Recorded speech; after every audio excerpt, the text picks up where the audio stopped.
नमस्कार विद्यार्थी मित्रांनो, आपण आजच्या व्हिडिओमध्ये स्वाध्याय 32.1 पाहत आहोत. प्रश्न पहिला दिला आहे. रामरावांनी एक शिलाई मशीन हप्त्यावर खरेदी केले. प्रथम त्यांनी रोख 1,000 रुपये दिले व उरलेले 6,000 हे 5 हप्त्यामध्ये दिले. प्रत्येक हप्ता मागील हप्त्यापेक्षा 50ने कमी होता, तर पहिला हप्ता किती रुपये होता? ओके, तर बघा, पहिला जो हप्ता आहे तो आहे आपला x रुपये आणि दरवेळेसचा हप्ता काय व्हायला आहे? 50 रुपयानं कमी व्हायला आहे. म्हणजे पहिला हप्ता हा तुमचा x रुपये आहे, तर दुसरा हप्ता आहे x - 50 रुपये. तिसरा हप्ता x - 100 रुपये असेल, कारण हे x - 50 बघा, x - 50 हा तुमचा दुसरा हप्ता आहे. ह्याच्यातून 50 रुपये कमी व्हायलेत, म्हणजे काय व्हायले? x मायनस हे -50 -50 हे -100 व्हायलेत. ओके, हा तुमचा दुसरा हप्ता होता, त्याच्यातून 50 रुपये कमी झाले तिसऱ्या हप्त्याच्या वेळेस, म्हणजे हे x - 100 हा तुमचा तिसरा हप्ता आहे. ओके, चौथा हप्ता जो आहे तुमचा तो x - 150 असेल आणि पाचवा हप्ता जो असेल तो x - 200 रुपये असेल. ओके, हे 5 हप्ते आहेत आणि ह्या 5 हप्त्यामध्ये आपल्याला रक्कम जी डिव्हाइड करायची ती आहे 6,000 रुपये. तर हे 6,000 मी पुढे टाकतोय. ओके, ह्या 5 जणांची बेरीज, हे 5 हप्ते जे आहेत ह्या 5 हप्त्यांची बेरीज बरोबर सगळे तुम्हाला 6,000 रुपये भरायचे आहेत. ओके, चला, x 3 4 5 हे झालं तुमचं 5 टाइम x. नंतर -50 -100 हे 150, हे 150 आणि 150 300 आणि 200 हे तर -500 बरोबर 6,000 रुपये. हे 5x तुमचे इथंच राहतील, पलीकडे 6,000 रुपये आहेत.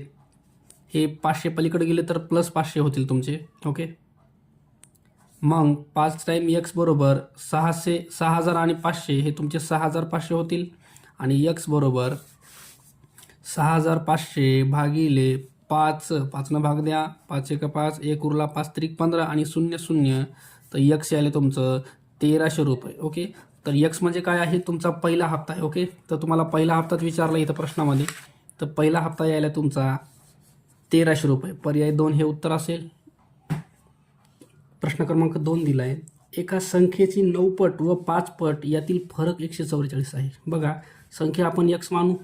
ह्या संख्येची 9 पट म्हणजे 9x येणार आणि ह्याच संख्येची 5 पट म्हणजे 5x येणार आणि यांच्यातील फरक जो आहे तो दिला आहे 144. ओके, तर ह्याला सोडवू आणि ती पहिली संख्या काढू आणि ती संख्या भेटल्यावर त्या संख्येची 2/3 पट आपल्याला विचारली आहे.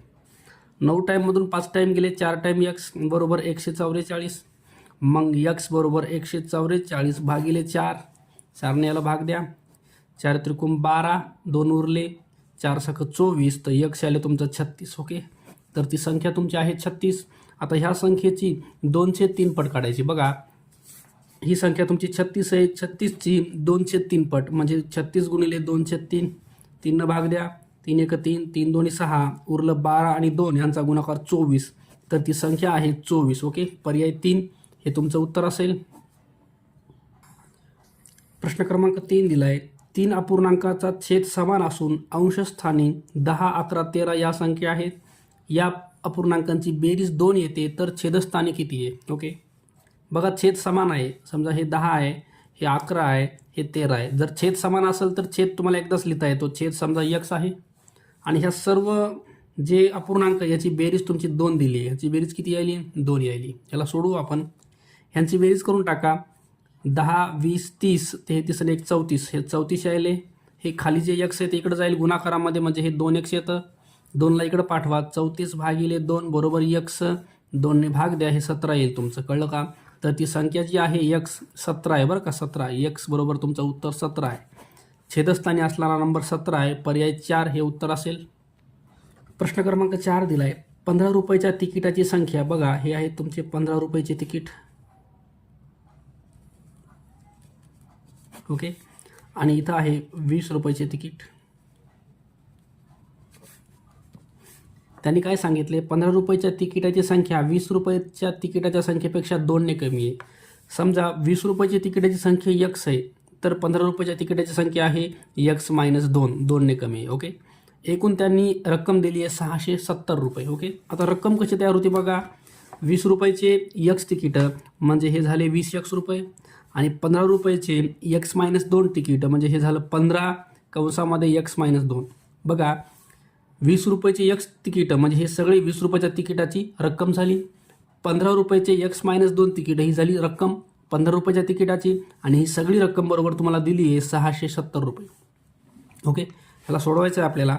20 टाईम एक्स प्लस 15 आणि एक्सचा गुणाकार 15 एक्स, नंतर 15 आणि 2चा गुणाकार -30 होतो, बरोबर 670 रुपये. ओके, चला हे 15 एक्स आणि 20 एक्स आणि 15 एक्स झाले 35 टाईम एक्स. 30 पलीकडे जाईल तुमचं, 670मध्ये 30 ॲड होईल. त्याच्यानंतर 35 टाईम एक्स बरोबर ह्यांची बेरीज करून घ्या, 700 येईल. आणि एक्स बरोबर 700 भागिले 35, 35 दोन्ही 70 आणि 0, तर एक्स यायले तुमचं 20. कळलं? एक्स म्हणजे कोण आहे? एक्स म्हणजे 20 रुपयाच्या तिकिटाची संख्या. 20 रुपयाच्या तिकिटाची संख्या किती आहे? 20 आहे. आणि इथली विचारली तर 20मधून 2 मायनस होतील म्हणजे 18 येईल तिकिटाची संख्या. आता विचारले काय बघा, 15 रुपयाच्या तिकिटाची संख्या. तर 15 रुपयाच्या तिकिटाची संख्या किती आहे बघा, 18 आहे. पर्याय 4 हे उत्तर असेल. प्रश्न क्रमांक 5 दिला आहे. 5 पैशांना 1 याप्रमाणे पेरू. बघा पेरूची किंमत दिली त्यांनी 0.5 रुपये. ओके, आणि रुपये 5 ना 1 याप्रमाणे सफरचंदची किंमत दिली त्यांनी 5 रुपयाला 1. ओके, विकत घेतली तेव्हा 26 रुपयाला 25 फळं विकत घेतली, तर किती सफरचंदे विकत घेतली? ओके, तर आपल्याला काही पण करून रुपये आपल्याकडे किती आहेत? आपल्याकडे 26 रुपये आहेत आणि 26 रुपयामध्ये 25 फळं आपल्याला बसवायची. ओके, तर सफरचंद किती विकत घेतली ते विचारले. तर सफरचंदाचा एक एक पर्याय आपण बघूया. समजा 3 सफरचंद घेतले. पर्याय पहिला आपला 3 सफरचंद. बघा 3 सफरचंद, एका सफरचंदची किंमत किती आहे? 5 रुपये. तर 3 सफरचंदची 3 गुणिले 5 किती व्हायले? तर 15 रुपये झाले. ओके, आता टोटल 26 रुपयेच आहेत आपल्याकडं. 26 रुपयामधून 15 रुपये गेले तर उरले किती? तर उरलेत आपल्याकडं 26मधून 15 काढा, 11 रुपये उरलेत. ओके, तर 11 रुपयामध्ये आपल्याला वस्तू किती घ्यायच्यात? वस्तूची बेरीज किती झाली पाहिजे? 25 झाली पाहिजे. सध्या वस्तूची बेरीज किती आहे? फक्त 3च आहे. फक्त सध्या वस्तूची बेरीज किती आहे? 3च वस्तू आहेत आपल्याकडं, 3च फळे आहेत. आपल्याला 25 फळे करायची. ओके, 25मधून 3 काढा म्हणजे तुम्हाला अजून 22 फळं लागणार आहेत. ओके, 11 रुपयात 22 फळं हे कुठं भेटतील? तर 50 पैशाला एक पेरू आहे. तर 11 रुपयाचे घेतले बघा 0.5 रुपयाला एक पेरू आहे. तर 11 रुपयाचे आपण घेतले, कारण पैसे आपल्याकडे 11 रुपयेच उरलेत. 11 रुपयाचे जर पेरू घेतले तर हे 22 येतील बरं का. तर याच्यातला पर्याय पहिलाच योग्य आहे. बाकीचे जर पर्याय घेतले तर फळाची संख्या वाढेल किंवा पैसे वाढतील. तर पर्याय 1 हे तुमचं उत्तर असेल. प्रश्न क्रमांक 6 दिला आहे. एक्स प्लस 3/4 बरोबर 4x - 2/9. चला हे 9 इकडं जाईल, इकडं एक्स प्लस 3 आहे, ह्याच्या गुणाकारात 9 जाईल. इकडं 4x - 2 आहे, ह्याच्या गुणाकारात तुमचं 4 जाईल. गुणाकार करून घ्या. 9 आणि x 9x, 9 आणि 3 27, 4 आणि 4 16x आणि 4 आणि 2 -8. ओके, चला ह्याला सोडवायचं आहे आपल्याला. हे 27 इथंच ठेवा, 8ला इकडं आणा, 8 प्लस होतील, पलीकडं 16x आहेत, 9xला पलीकडे न्या, हे -9x होतील. 27 आणि 8 हे झाले 35, बरोबर 16मधून 9 गेले, हे तुमचे 7x येतील. आणि 35 भागिले 7 बरोबर x. तुम्हाला एक्सची किंमत विचारली आहे, 7नं भाग कर द्या, 7 1 7, 7 5 35, तर x यायले तुमचं 5. ओके, तर पर्याय 1 5 हे तुमचं उत्तर असेल. प्रश्न क्रमांक 8 दिला आहे. x वर्षापूर्वी नंदा व कांता यांच्या वयांची बेरीज 25 वर्षे होती. ओके, x वर्षापूर्वी बरं का, समजा ही आजची वय.